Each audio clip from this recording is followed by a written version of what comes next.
Your Authentic Self is a podcast designed to guide you towards a deeper, more rewarding life by nurturing your emotional, mental, physical and spiritual well-being. We're thrilled to take you on this journey. Welcome to today's episode.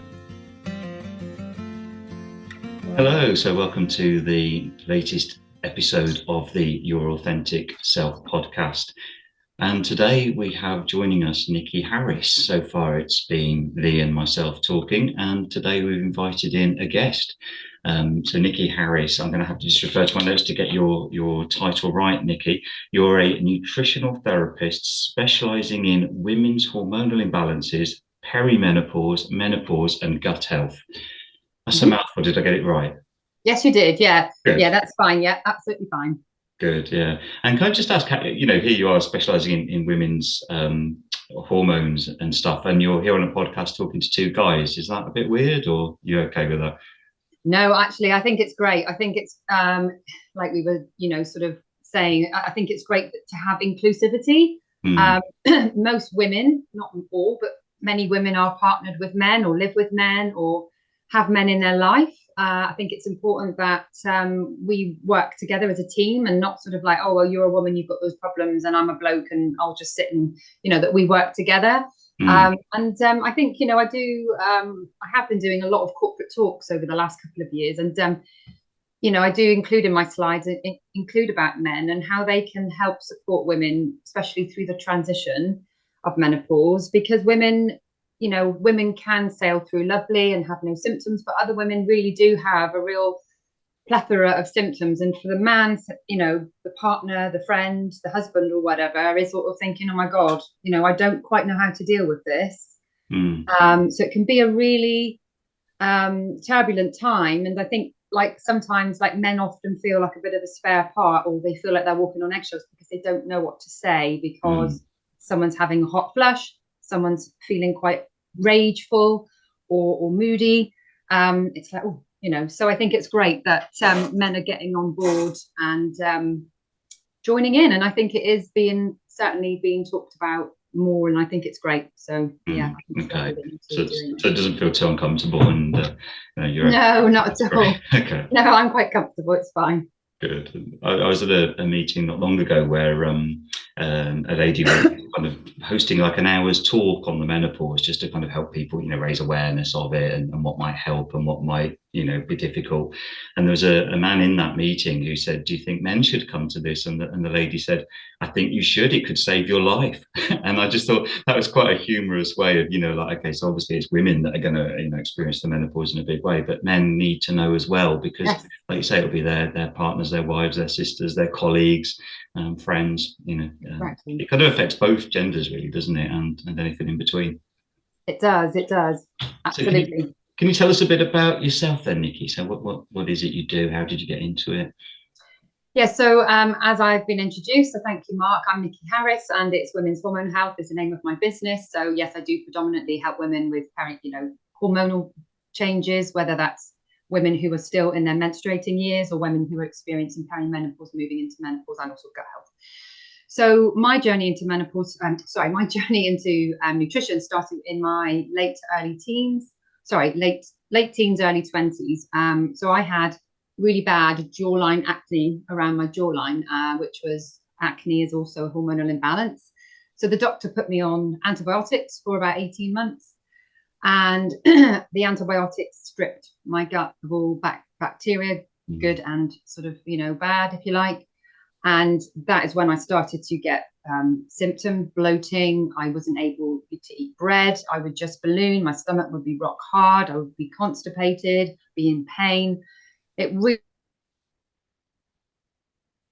wasn't very good. And early 20s, by the time this had all happened, I was out partying, drinking, smoking, leaving the clubs, eating a pizza and a kebab. I didn't know any different. I was just out having fun. I was young and that was that. But that was all fueling into it and making things worse. So then I found a kinesiologist in the health food shop, which was Healthy Pulses, which was in town before they built the mall. And anyway, cut a long story short, I booked an appointment and I had candida overgrowth, and I was told to completely cut sugar out, alcohol, and incorporate more fresh vegetables, and fruits at the time, and fresh water. And I really noticed a shift, a massive shift. And just from there on in, I always used to go to the health food shop and buy vitamins and things, but it really piqued my interest. So that's really how I got into, and over the years, I'd kind of been interested in and sort of try to join a few online practitioner groups to become a nutritional therapist. But I'm glad that never worked out, because the way I did it now, I've gone through the College of Naturopathic Medicine in Bristol, which means I can be fully accredited as a nutritional therapist, and I'm registered with BANT and CNHC. So I think really being able to kind of niche into women's health was obviously off the back of my own experience. And then when I was at college, I was traveling to Bristol twice a month for 3 years, working full time at a local housing association, trying to have a social life, trying to get my wedding organised, and I was stressed and I felt absolutely miserable. And it really had a knock-on effect on my sleep. Stress is a huge driver, and I just felt a shift. So I think, yes, I did feel a shift in my hormones, how I felt. Stress was the main driver of that. So I think, when I kind of got out into business, I decided to niche into women's health. I thought there's a lot of women out there that need my help. And also I added in the gut, because we say hormone imbalances, but it's never a hormone imbalance in isolation. It will never just be the fact that you've got too much estrogen as opposed to progesterone. There's always, we can link that back to poor sleep, too much alcohol, too much sugar, stress as well, and things like that. And obviously perimenopause is a prime time for too much estrogen, and things like that. So I think it was just a natural progression for me to kind of niche into these areas. So that's where I'm at. So yes, it's and I think, when you say nutritional therapist to somebody, what do you guys think that a nutritional therapist actually does? Because this often really surprises me when people really understand what we do. Yeah, you answer it, Lee, because I saw one last year, so I kind of know. Oh. So you answer it, Lee. What would you say? So I'm probably going to answer exactly how you think I'm going to answer it, Nikki, because I've not seen a nutritional therapist before. So obviously, just the main thing you just come to, of what come to me is around foods and supplements, and just your intake of nutrition and diet, So and going to see a nutritional therapist would be discussing that with me, or maybe symptoms that I've got, because I do actually suffer with my sinuses, so I know cutting out all dairy is great for me, because it really thickens my mucus up. So I suppose a nutritional therapist may go in there if I've got any difficulties or physical health problems. This is it, lay it out to the nutritional therapist, and then maybe it would help me with maybe food intolerances, what to take out, what to take in, and maybe that will support. But that would be my quick, short answer. But I'm sure it's more expanded in your role that you do. So it'd be interesting to hear that.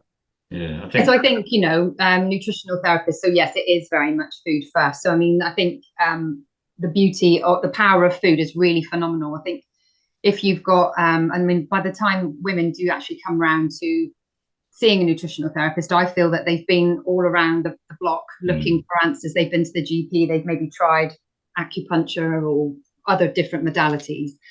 So they've but by now racked up quite a few symptoms. So I think for me, yes, food first will always be my starting block, because I'm not the kind of practitioner that likes to give my clients a long list of supplements. A, it's expensive. B, it doesn't empower clients, because if they know that they can take all of these supplements and not address their lifestyle or their diet, then they're never going to be empowered. So for me, it's about looking at the diet. If they've got, obviously I do an assessment of what symptoms they've got, and from there I will decide whether I feel that testing would be appropriate. So I can do stool testing. I don't tend to do allergy testing so much, because I think a lot of that can be done through food. And when it's allergies, 9 times out of 10, we can trace that back to the gut. So I think if there's a lot of symptoms going on, and if I know that I can get clearer, better outcomes for my clients, then I will recommend testing. So stool testing, we can do hormone testing through the blood. We can do hormone testing through urine analytics through the blood. So it looks at the metabolites from the urine, but I tend to use more serum, which is blood.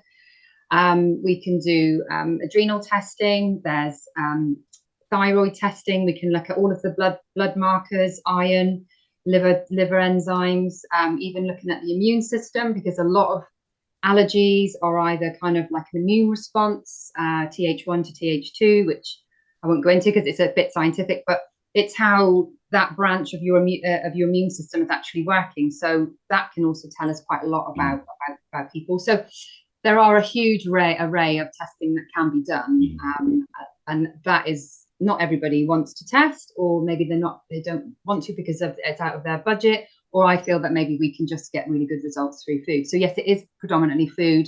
Looking at the lifestyle as well, because if you've got someone that's mega stressed, while you can't ask them to remove that stress, we can help ways to mitigate it. So I might suggest that they take some time out to do something that they enjoy, walking the dog, getting out in nature, having a bath, allowing them, giving them permission to stop and take care of themselves, because that is a huge thing as well. So it's really supplementation, lifestyle, addressing the lifestyle, even things like breath work, like the Wim Hof breath work is really good at bringing down that sympathetic nervous system.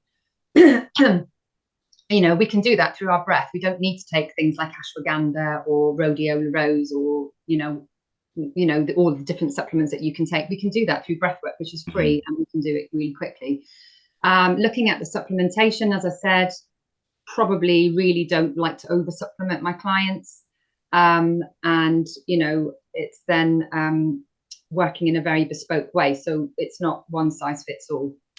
When you talk about the supplements, Nikki, it's interesting because when I saw the nutritional therapist last year, she suggested having some blood tests, which I didn't realise, but I could get them through the GP. So I went along to the GP and they basically just said, yeah, it's all within range. So what was interesting was the nutritional therapist said, okay, they will be based on the NHS scale, but she wanted to see the results because she could say, yeah, it's within range, but you're like right at the edge of the range, meaning that some supplementation would be useful, like B12, for example, something that I needed.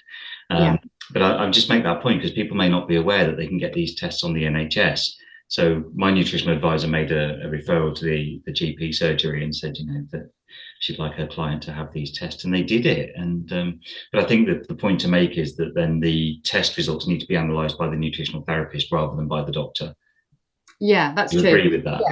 Yeah, absolutely. Yeah, because the NHS range is very much broader than it is when we're working in more optimal ranges.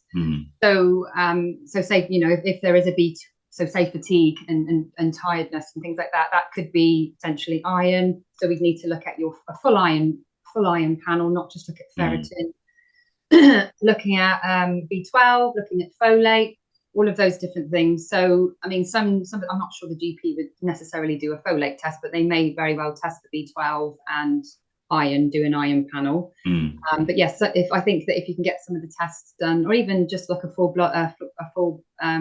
complete blood count is quite handy. Looking at the white blood cells, the immune system, that can tell a lot. And also, you can get sort of like liver markers done through the GP. Sort of cholesterol can be looked at as well. And then it is just looking at the test results and being able, and even thyroid. So I see thyroid's a classic one. So, you may have like a TSH, which is your thyroid stimulating hormone, which may be sort of like 5, 6. It may be quite sort of high in what we would look at as optimal.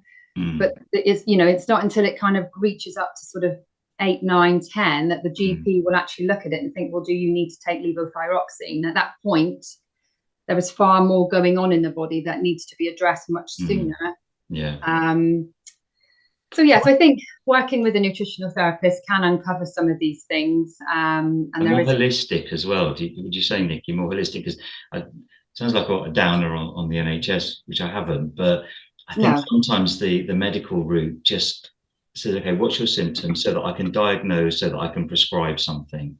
Whereas I think what you as a nutritional therapist do is kind of more holistic, isn't it? Yes, absolutely. Yeah. So, I mean, obviously it could be that you need to get more food in the diet, But are we can add all of these foods in, but are we digesting properly? We're not going to be digesting the nutrients if we don't have the proper digestive enzymes and the stomach acid and the bile release and the pancreatic enzymes. It all kind of works in symphony. So if you've got low stomach acid, for example, which is it will rapidly decline as we hit 40s and especially into 50s, we don't have that real high levels of stomach acid. And that's not going to set off the right pHs in the duodenum, which is the entry to the small intestine, which is needed to set off the pancreatic enzymes and then for the bile to be released if there's fat detected. Do you know what I mean? So then you've got undigested foods going into the small intestine and then into the large intestine, which is basically feeding ground for the pathogenic bacteria to kind of take hold. And that's why we can get imbalances. We call it dysbiosis, but it's an imbalance of beneficial, meaning good, and pathogenic, meaning bad, if you like. It's not that linear because there is trillions and trillions of different bacteria in the gut. But I think we may suffer with constipation or bloating, and we may just think, oh, I'm bloated, I need to go and get a probiotic. But actually we need to maybe look north to south. So we need to look further up the chain. Are we digesting? Are we producing all of these digestive secretions from kind of like right from the mouth right down through to an elimination? So it's having that experience and knowledge of how the body works, which I find is the toughest part of my job, is learning everything and keeping up with that and retaining everything. Because I took on a mentoring course this year with a well-known nutritional therapist whose her knowledge is utterly mind-blowing, and to help me learn at a much deeper level. And it's just like being back at college again. It's like, God, I didn't know this, but it helps me to understand so I can help my clients. So you've used lots of technical jargon there, Nikki. Can I just do what's the word, like a quick fire, so what's gut? What is a gut? So your gut is basically made up of your small intestine and your colon. So we've got our mouth, we obviously chew, and then we break down our food. We've got some digestive enzymes in there. We've got our esophagus, which takes down to the stomach. We've got our stomach juices, our stomach acid, gastrin, pepsin, all of that. And then that leads into the duodenum, which is the small piece of gut that's attached to the stomach where the food, once it's churned up and called chyme, that releases into the gut. Then you've got your small intestine, which has lots of sort of brush border enzymes, which is where a lot of the absorption takes place. And then you've got your ileocecal valve, which then allows the food to go from the small intestine into the colon. And then from there, the food is continually moved along the track from the gut, and then you have your elimination. So your gut is really, I think when you say the gut, people think it's your kind of like your colon, but it is like your small intestine and then into your colon as well. So there are all different parts of it, but it's known as the gastrointestinal tract. So the whole thing from start to finish. So if the gut's not healthy, basically that's going to impact on lots of things. Like you talked about acne earlier in your life. I guess it could also link to perimenopause and menopause. Would that be right? I think when we talk about gut conditions, we're looking at things that can be anything from reflux, if we've got H. pylori, which is a bacteria in the stomach, which can suppress stomach acid. So that can lead to things like ulcers and reflux and, all of those kind of upper digestive, belching after meals. Sort of if we've had a heavy meal, like especially if it's something like protein, we can get sort of like that heavy feeling in the gut because we haven't got the right digestive juices to break that down properly. Then we've got the small intestine where we can get conditions called SIBO, which is small intestinal bacterial overgrowth, which means that we've got bacteria in the small intestine, which really should be living in the colon, but that gets either washed back up through an ileocecal valve malfunction, or it can be through low stomach acid, medications, non-steroidal inflammatories, example, stress, things like that. So there's lots of different reasons why that bacteria is living in the wrong place and causing fermentation, which causes bloating and distension, excess wind and things like that. Then we've got like sort of conditions, sort of like Crohn's, diverticulitis. And then you've got then you do have the imbalance of the good and the bad bacteria, where it is literally where we've just got an overgrowth of the bad or the pathogenic bacteria. We might even have a parasite. We may have fungal overgrowth. That's Candida fungal overgrowth. Yeah? Yes, Candida is a type of fungal overgrowth.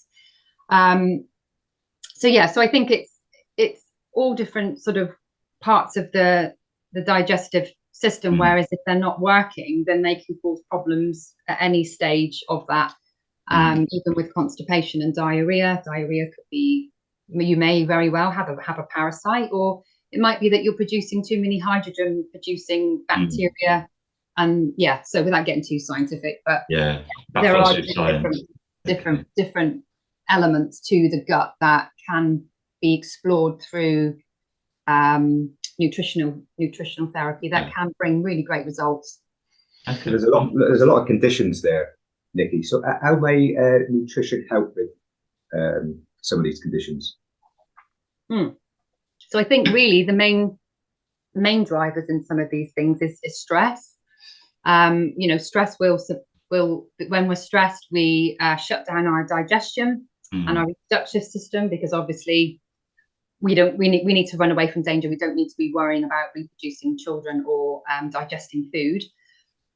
So stress is a huge driver. Alcohol, our Western type of diet, which is very inflammatory. We've got a lot of inflammatory oils, margarines, sort of soya bean oil, those kind of things. They're quite inflammatory. Sugar, chocolate cakes, buns, wheat is very inflammatory. Gluten, dairy can be quite inflammatory. If you're not able to break down the lactose, that can put extra inflammation on the gut.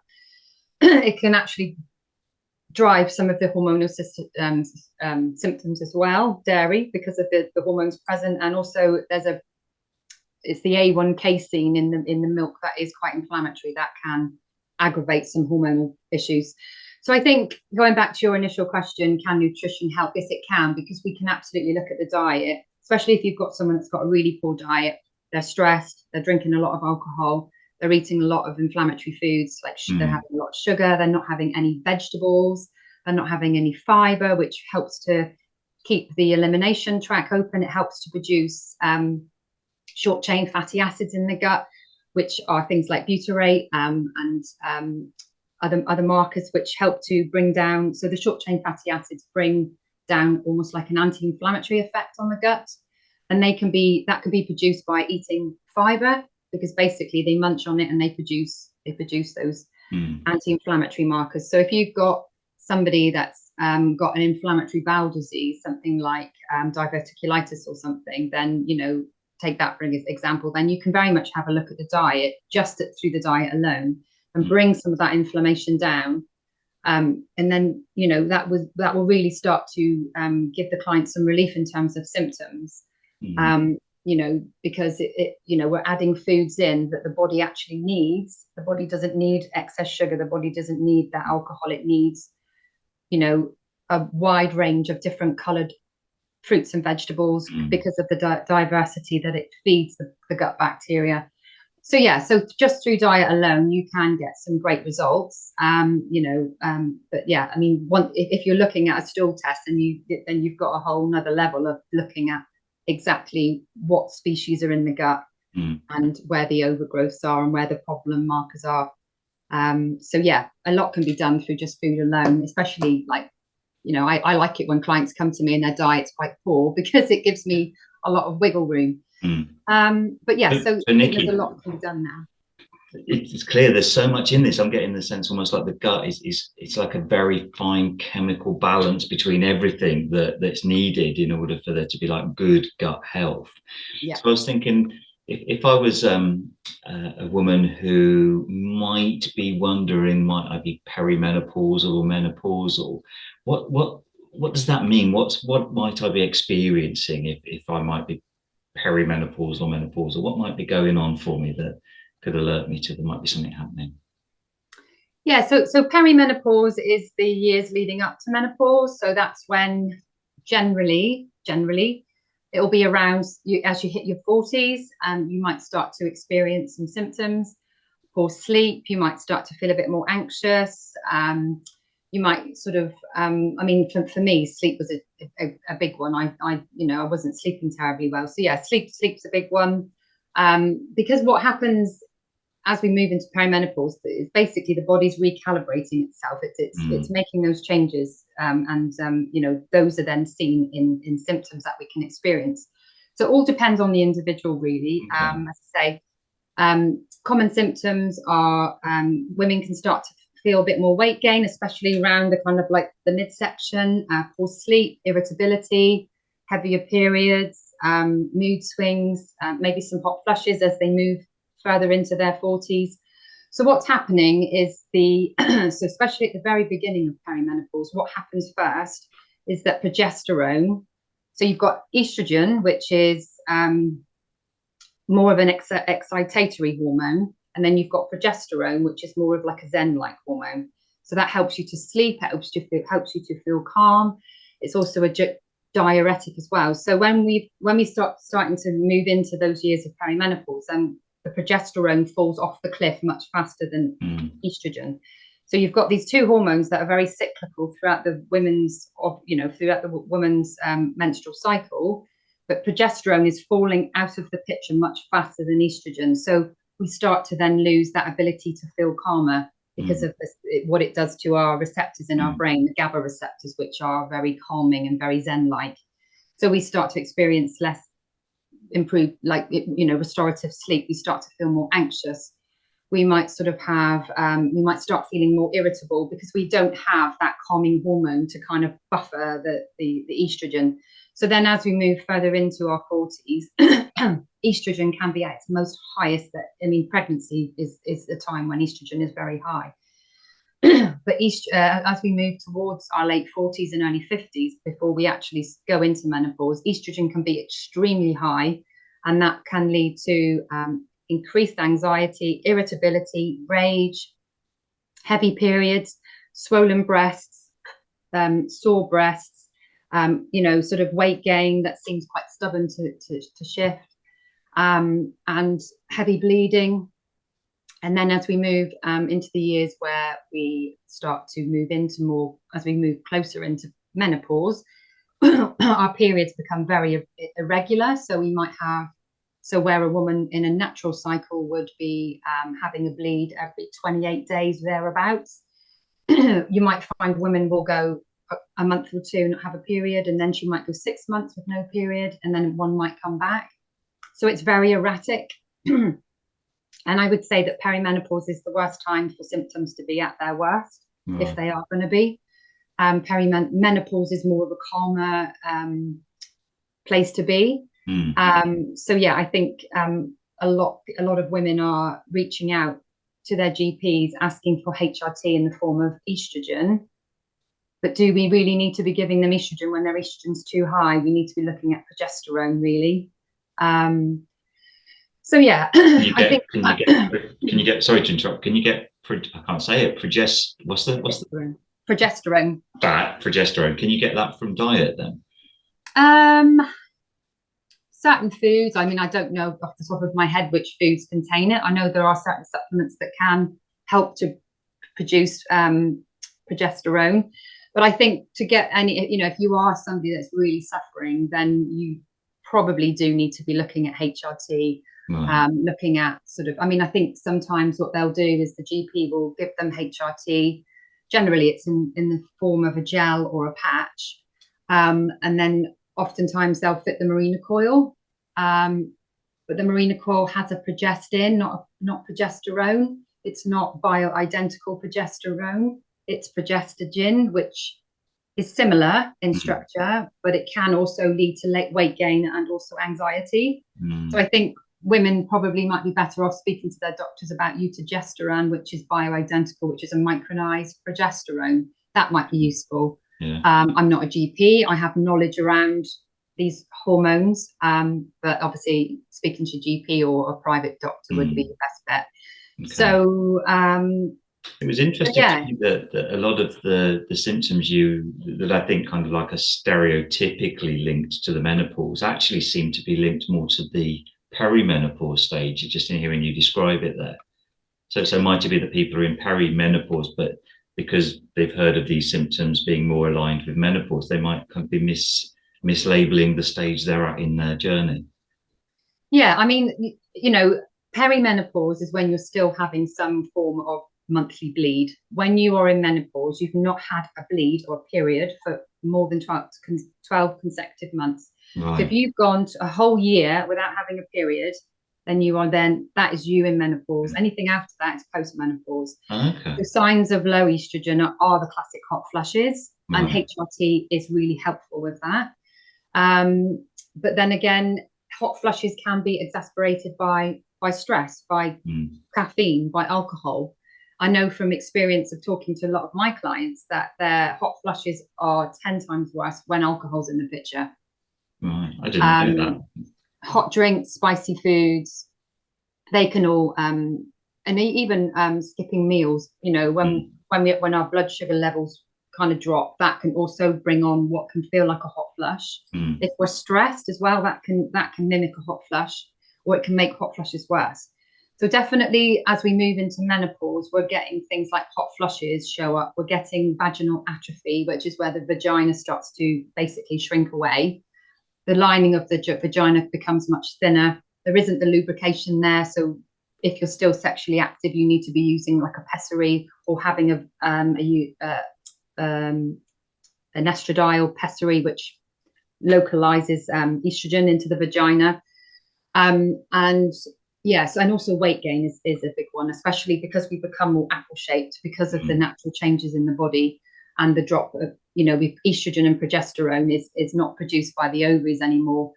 Estrogen is actually produced very much so in our fat cells. So the more fat cells we have, the more estrogen that we provide. You might think, well, if you've got more fat, that's a good idea, but it's not, because we don't have the progesterone to balance it out. And it's too much estrogen too much of anything isn't a good thing.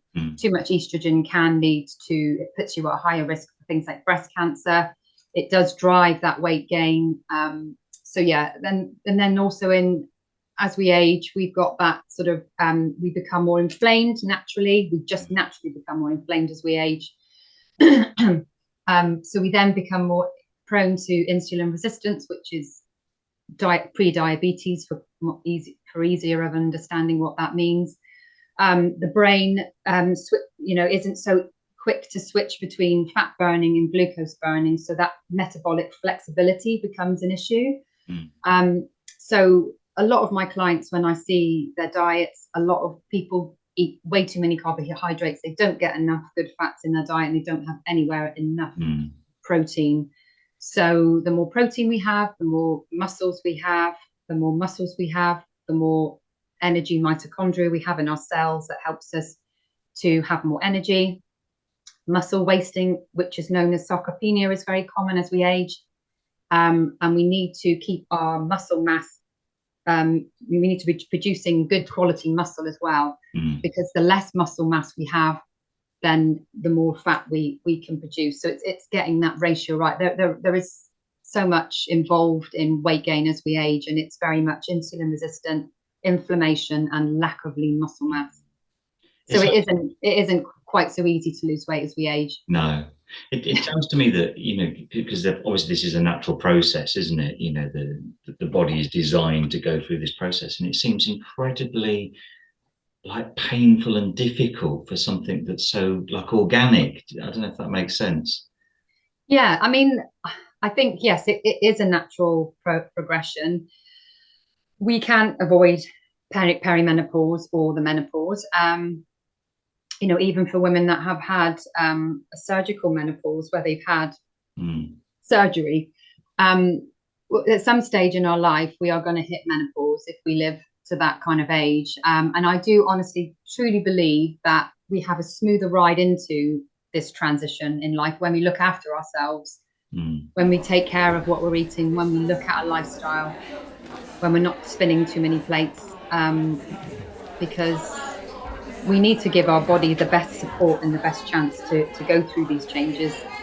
And if we're feeding it with way too much sugar, way too much alcohol, we're not sleeping properly, the body hasn't got the resources, it doesn't have the energy battery, the energy resources to really work at an optimum. So I mean I can only speak for myself. I'm 48, and I have minimal symptoms, if any. Really? Because of your good gut health? My gut health is always a work in progress. Yeah. Always a work in progress. I've done work on myself. If I kind of go off piste a bit and I have too much wine, I don't eat sugar, I don't touch sugar. Maybe a little bit now and again, but I don't eat sugar. I just don't. But if I've had too much wine, or I've maybe not kept on track with things, then yes, the first place it will go will be my gut.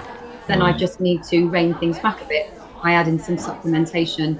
I do take supplements that support my gut ongoing, but there are other things going on with the gut, which is something I just have to keep going with, because I have a malfunctioning ileocecal bowl. That's just part of my makeup, so I have to just kind of work with that. But I think women are going to have a better, and also another thing as well is, if you've had generally quite a smooth ride with your periods, so you've had regular periods, don't have much in terms of pain, or you've not really had endometriosis or polycystic ovaries or bouts of PMDD or PMS, and you've had a regular cycle every month, then that is a really good indication of good health.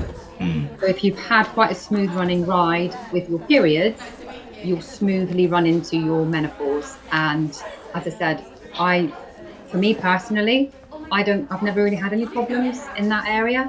I'm 48 now. I very much look after myself in all areas, and I do have a couple of symptoms, but they're not.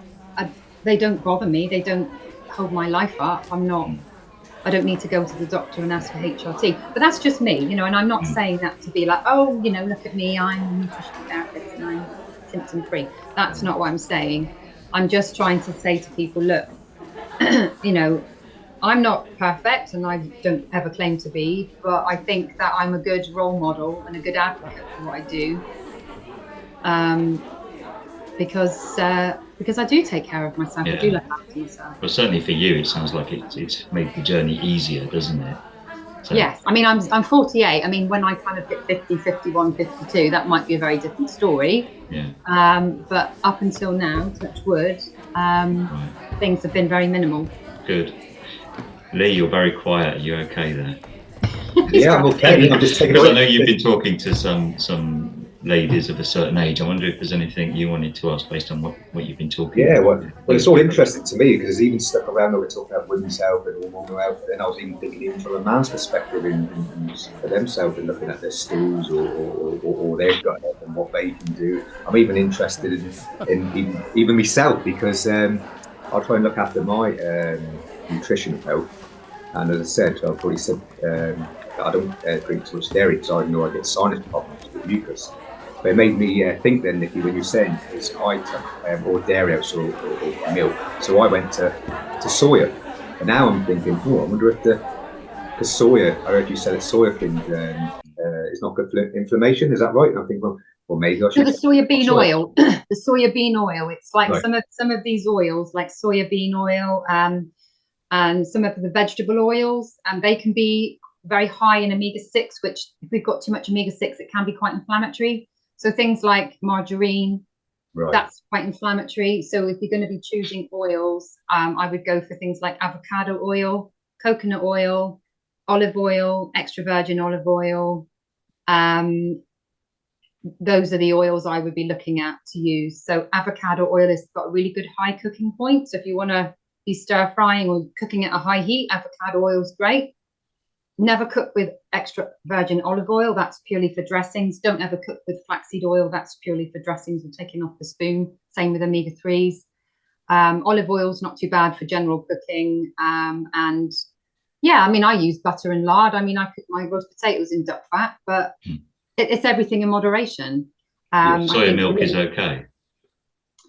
Milk's okay if you don't have an allergy to it. If you're able to break it down. No, sorry, soya milk. Soya milk. I think Sorry, Lee and I sorry, are both keen on that because we both take soya milk. So it's important Yeah. that we know, can we carry on with our soya milk?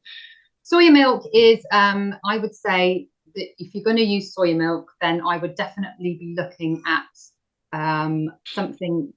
One of the brands I use is Plenish, and it literally has soya bean. I think it's got 3 ingredients. So it's slightly more expensive, but I would avoid the rest. You know, if you look at the ingredients, and it's got carrageenan in it and sort of palm oil or vegetable oils in it. Steer clear of anything that's overly processed and go for the one that I recommend is Plenish. I think it's over £2 a bottle. I tend to drink, and soya is great because it helps to.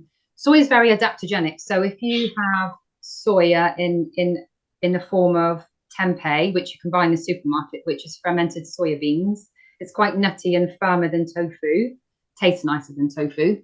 You can use that, and that's absolutely wonderful because if you're low in estrogen, it helps to kind of balance things out. But if you've got too much estrogen, it also helps to balance things out. It helps the body to adapt. So it's really great. But if you're going to use soya, sorry, Nikki, that's interesting because I spoke to a few ladies and they were worried about soya and actually saying that I can't have too much soya because it's got too much estrogen in it. Is that so? That's not factual then. Soya bean has a very weak estrogen-like compound in it. So it's the I can't think of the name of it. It's a compound within. I think it begins with D, and I'm not sure, but there is a compound within the soya bean that is actually beneficial for helping. Yes, it's a very weak form of estrogen. Right. So, but the thing is, what it does is it docks in. So on our cells, we've got all of these different receptor sites. So we can, it's almost like a key and lock. So if you've got an estrogen receptor site, then a thyroid receptor hormone isn't going to sit in that. It needs to be like the right locking key. So you've got the hormones that can. So you've got estrogen floating along, that can dock in there. You've got phytoestrogens that can dock in there. So it can help to block out if there's too much estrogen around, but it can also help to balance things if there isn't enough. So, and also, I'll go back onto that in a minute because otherwise I'll be jumping all over the place. Soya is good. People should not be afraid of soya. There's lots of publications on PubMed, more recent ones that show that it is very beneficial. And even for people of this age, it's really beneficial because it does help. So it's not a case of having too much estrogen. I think you should be more worried about getting too much estrogen from alcohol and sugar because that will massively increase our estrogen levels. I think it's just knowing your body and where you're at.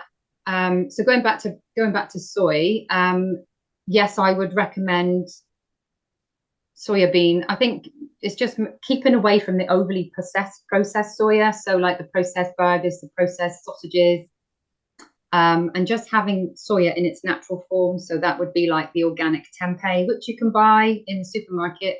Tofu as well. I mean, I don't like tofu. It's not to my palate, but just make sure that it's GMO-free and it's organic, because there can be an element of genetically modified soybeans, which we don't want. We want to be looking at food in its natural source.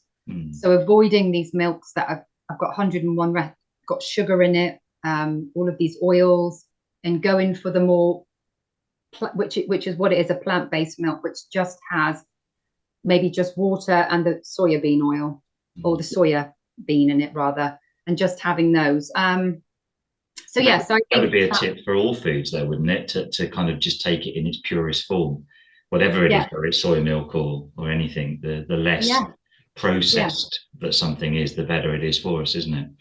Yes, absolutely. Even with like margarine, like my husband eats like the margarine, like butter spreads, and I'm just like, chuck that, just have butter in your sandwich. You don't even need butter in your sandwiches, really. That's just you know, where the hell did that come from? I'm not sure, probably like the 70s or the 60s, I don't know. You're better off having a very small amount of butter in your sandwiches or putting a butter on your baked potato than using like these low calorie processed spreads that very much like mimic plastic in the way that it's chemically structured and is quite inflammatory. I mean, yes, you have to be mindful of saturated fats. Butter is a saturated fat. Coconut oil is a saturated fat. So yes, coconut oil is deemed as a healthy food, but it is very much a saturated fat. So it can raise LDL cholesterol levels. So as we age, again, cholesterol can go up, and it does go up. That LDL cholesterol is coined as the bad cholesterol. And then the HDL is coined as the good. We need an element of both, but it's easier for people to understand. It's that LDL cholesterol which can be more troublesome. So yeah, if we overdo the coconut oil, we can push our LDL cholesterol up because it is still a saturated fat. But so everything's in balance, isn't it? Exactly. Yeah. I mean, there's nothing wrong. Like I say, I do my roasties in duck fat. That's great, but maybe just once a week, if that. And yeah, we need a balance of everything. So no, there isn't anything wrong with soya, but just make sure that it's not processed and you are buying an organic, GMO-free tofu, or if you're buying these plant milks, make sure that the brand I recommend is Plenish. Yeah. Other brands are available. But you know, shares in Plenish. No, I don't. I'm not affiliated to that, but it's just my own personal choice of looking at some of these. The less the ingredients, the better. Yeah. Well, if I could just, sorry, Mark. Go on, I could just bring it back to just some of the symptoms. You talked about hot flushes, and I know that one of the common cause is night sweats. Is there anything around night? I suppose everything is individual, but is there anything specific that you introduce, have discussions around with people that may be suffering with night sweats? Yeah. So flax seeds. So flax seeds again are very rich in phytoestrogens, but it's the lignans in the flax that are the beneficial component. So that has been shown to help to reduce hot flushes. It hasn't said it's going to completely get rid of them, but it can help to reduce hot flushes. So the 2 tablespoons of ground flax seeds daily can be helpful, but always make sure you drink plenty of water. Make sure you drink like a pint of water with 2 tablespoons of flax seeds. Otherwise, it could make you constipated. So flax seeds is really helpful. Sage is really helpful. So you can grow sage and bruise the leaves and infuse it in some boiling water and sip on that. So sage is really, really helpful. Alcohol, really watching your alcohol intake, spicy foods, energy drinks, coffee, caffeine, all of that, they can all aggravate hot flushes as well. And also making sure that you're eating at regular intervals so that you're not skipping breakfast, skipping lunch, and then having your evening meal, because that drop in blood sugar levels produces the stress hormone cortisol and adrenaline to release the glucose that's stored. And then that can give you a jolt and stresses the body. So not eating food stresses the body. We don't want to be adding to the stress. Basically, the hot flush is due to the fact that while we have a lot of estrogen around in our childbearing years, it helps to regulate that thermogenic, the thermogenic effect in the body. So it has an effect on the brain, hypothalamus.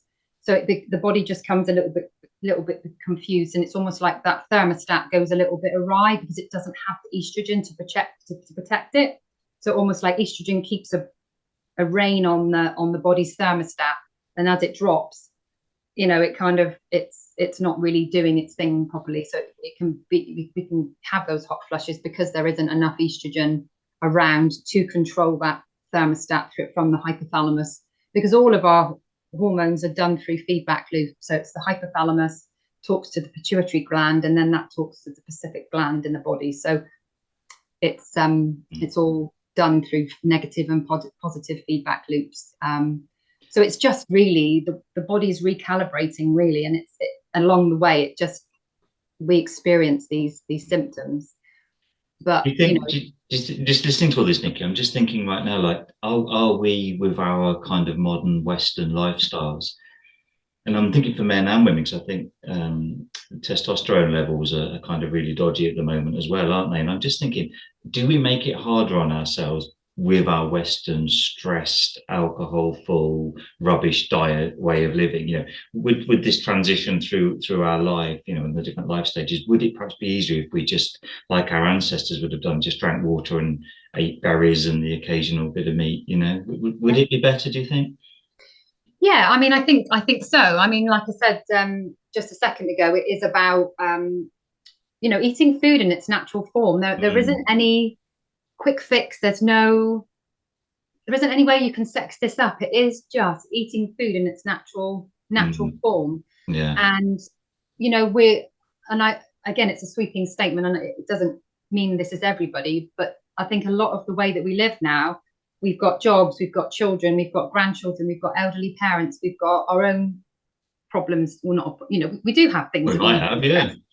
You know, and you're dashing out the door, and it's like, you know, or a cereal bar, or I'll have, you know, like a bowl of cornflakes, or even the classic one is, excuse me, a bowl of porridge with blueberries and honey. You would think that is healthy, but actually, from a blood sugar perspective, it's not, because you've got carbohydrates from the oats, you've got carbohydrates from honey, which is basically sugar. Your body will still treat that as sugar, and you've got carbohydrates coming from the blueberries, so you don't have any good fats in there or any decent amount of protein to balance. So you have that bowl of porridge, your blood sugar levels are going to go like that, and then in 2 hours later they're going to go down again. You're going to feel tired, you're going to feel irritable, you're going to feel hangry, whatever you want to call it. You'll probably be looking for the biscuit tin around 10 o'clock. Oh, I need to eat something else. I need to bring my energy levels back up. So the brain knows, right, I need something sweet. Oh, someone's birthday, I'll have a donut. Yeah. Vroom, vroom, again. Yeah. And then you have like a sandwich for lunch with a bit of ham. Again, vroom. And then 3 o'clock, slump. I'm tired. Oh, I need a coffee. And all of those things are causing inflammation and then adding to the symptoms of perimenopause or menopause, aren't they? Yeah. Absolutely. So that can be a common trend of what happens.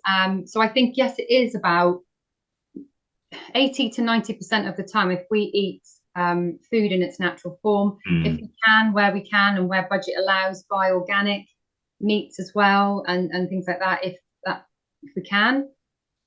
And then, you know, just save the glass of wine for a Saturday or Friday night. And yeah, I mean, I'm never going to say sugar is no. Sugar is. I get that you don't like sugar, Nikki. I don't get me wrong. I mean, I will have. I mean, Christmas is coming up. I probably will have a few quality streets or whatever's hanging around, but I can't remember the last time I had like Galaxy or Dairy Milk or anything like a biscuit. I just don't eat it because I know it's going to make me feel dreadful, or not dreadful, but I just don't like the way it makes me feel. I know what it can do to your body. I'm very mindful of my weight as I age, so I do what I can to support that.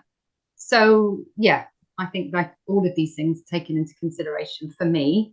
And going back to your original question, Mark, yes, I do think that if we lived the way that our ancestors lived, and I think we probably wouldn't have quite so many of these inflammatory diseases that we have now, like dementia. I think actually dementia or Alzheimer's is actually the #1 cause of death in women over, you know, late stage, and, you know, women who are sort of 60, 70 plus, heart disease, and then cancer. Wow. So, you know, even dementia, they call that as like type 3 diabetes. So again, it's that inflammation picture. Really serious, isn't it? We are coming to the end of our episode, unfortunately, Nikki. It's fascinating to hear all of your chat to you for hours. I know there's so much information there, and I'm thinking that really that there's so much, it needs to be kind of dealt with on an individual basis, doesn't it, by somebody who's having these symptoms, like coming to somebody like yourself to kind of really have that one-on-one time and attention, because it's so individual, isn't it? You know, what's working for one person might be different for somebody else. So I think people need support, don't they? And I don't know, you're based in the Plymouth area of the UK, but do you offer stuff online as well, or? I don't see clients one-to-one. I don't have a facility to see clients face-to-face. So it is online, so I can work with anybody. So it's all online, so anyone anywhere can access you. Yeah. And where would they find you? Is it just a case of Googling you? Yeah, so it's Nikki Harris My website address is www.nikkiharris.co.uk, or you can put into Google Nikki Harris Women's Hormone Health. I have various different ways you can work with me. I've got a couple of programs, or you can work with me as an initial consultation and then two follow-ups. So if people, however, I mean, I know there's a lot of programs, and programs are quite popular at the minute, but I know when I work with somebody, I like to just pay as I go and have that. So I've done something that includes a little bit for everything. But yeah, I think that this kind of work isn't for everybody. If you're committed and you really want to kind of get stuck in, then that's my ideal client. I think, you know, if you want a quick fix and you want results within like a month, then I'm not the practitioner for you, and I think it would be unethical for me to say otherwise. Because once we start opening up your symptoms, then we do testing. It can often almost like opening Pandora's box. And I'm always upfront and transparent. So if you're committed and you really want to get into the root cause of your symptoms, then I'm open to that. But quick fix people, then no, that's not for me. Yeah, I love that honesty. It's true, isn't it? If you want a quick fix, I don't know where you'd go, but certainly don't come to you. It's for people who know it takes time and are committed to that process of healing, I guess. And I would like to say is, whoever's listening, that if you do decide to work with me or a nutritional therapist, please make sure that you do your homework, that they are accredited, that they have the appropriate governing bodies like BANT and CNHC or the ANP. Because when you are working with clients, oftentimes they will come to you with a plethora of different medications. Now, that's the most important part of my job, is making sure that any recommendations are tested against their medications to make sure that they're safe to use. Because I think a lot of people who are on medications, they go into Holland & Barrett, they buy this, they buy that. But is it safe to take alongside that medication? So that's really, really important for people that are listening. Very good point. Thank you. Thank you, Nikki, for joining us on this episode. It's okay. I've had a lovely time. Good to talk to you. Yeah. There's so much in there we could pick up on, and perhaps we could meet again and do another podcast at some point in the future. I'd love to. Absolutely. Yeah. Just let me know. Yeah, will do. And for anyone who's enjoyed this podcast or found it useful, please do like, follow, or subscribe, whether you're watching on YouTube or listening on Spotify or Apple Podcast. And hopefully we'll see you again on the next episode. We appreciate you taking the time to listen to us today. If anything you have heard has resonated with you, you would like to explore more, or have found difficult, you can get in touch with us. Our details are in the show notes below, along with some other useful links.